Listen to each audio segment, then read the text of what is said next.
Hi everyone, I'm Jamie, and welcome to EPT, English Podcast Topics, the show where we explore fascinating topics to spark your curiosity, and maybe even learn something new along the way.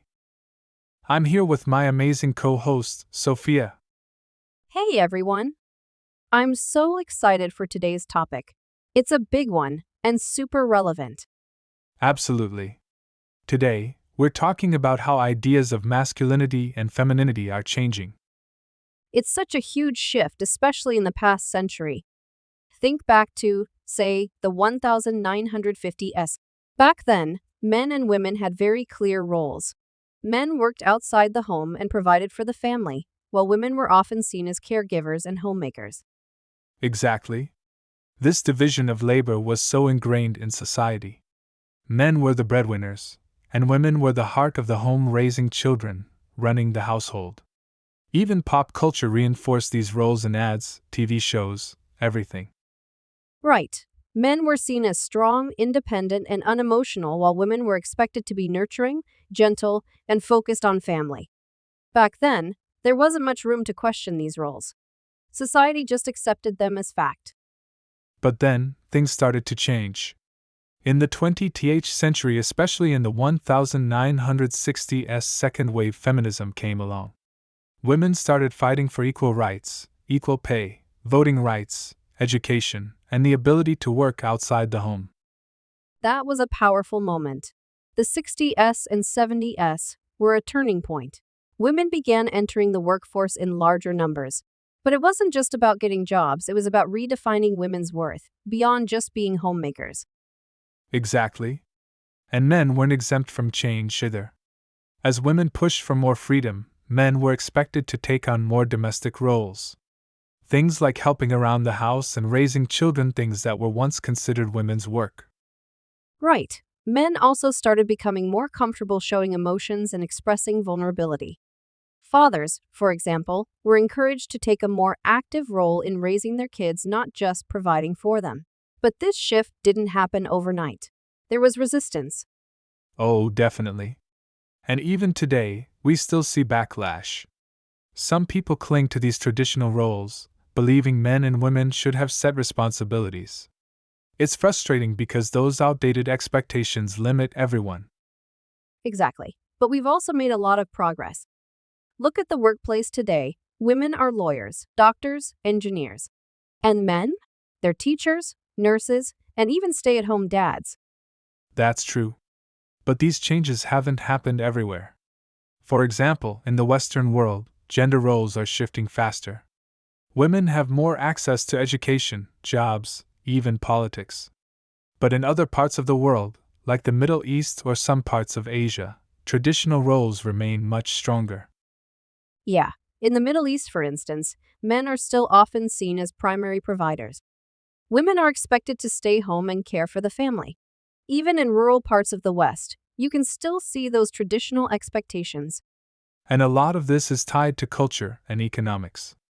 In places where women don't have access to education or jobs, these roles change more slowly.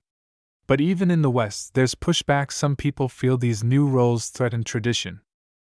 That's true. But what's encouraging is how much choice has expanded, especially in Western societies. Women can choose to work or stay home. Men, too, can make those decisions.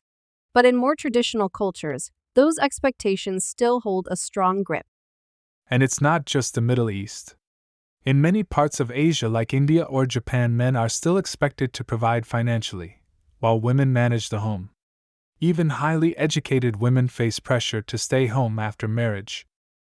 That's such an important point. These roles are often influenced by economic factors. In more developed economies, where there's more individualism and job opportunities, these norms shift faster. But in places with scarce resources or strong family structures, traditional roles are much harder to break. Exactly. Economic stability plays such a huge role. In wealthier, developed places, people have more freedom to pursue their dreams without being boxed into gender specific roles. Right. And we've seen more flexibility over the past few decades. People are starting to see that it's not about following a set path, it's about making choices that work for them. Absolutely. And that's key choice. If a woman wants to stay home and raise kids, that's great. If a man wants to do the same, that's great too. It's about respecting those choices. Exactly. And even now, some men still feel a sense of pride in being the sole provider. That's fine. But women are no longer limited to just staying home. They can build careers or even be the primary breadwinners. And that's the big shift. Those rigid expectations are fading. There's more room for people to define their roles based on what works for them, not just what society dictates. It's also been about raising awareness. For instance, men today are more open about their struggles, their emotions, and even their role in the family. That's such a big step forward. Totally. And breaking down old gender norms benefits everyone. When men and women can freely express their emotions, their career goals, and their family roles, it creates a healthier, more balanced society. Absolutely. But change takes time, and it's deeply tied to culture. In progressive societies, we see faster shifts. But in more traditional ones, it's still a work in progress. Right. And even within the same country, urban and rural areas can be worlds apart. Cities often embrace these changes faster, while smaller towns or rural regions hold on to tradition longer. So, in a nutshell, we've made progress, but it's not universal. Some cultures are embracing change faster than others. Still, it's inspiring to see more people accepting that masculinity and femininity can mean different things to different people. Absolutely. And at the end of the day, it's about choice. People should be free to follow their own path without being boxed into rigid roles. Well, that's a wrap for today's episode.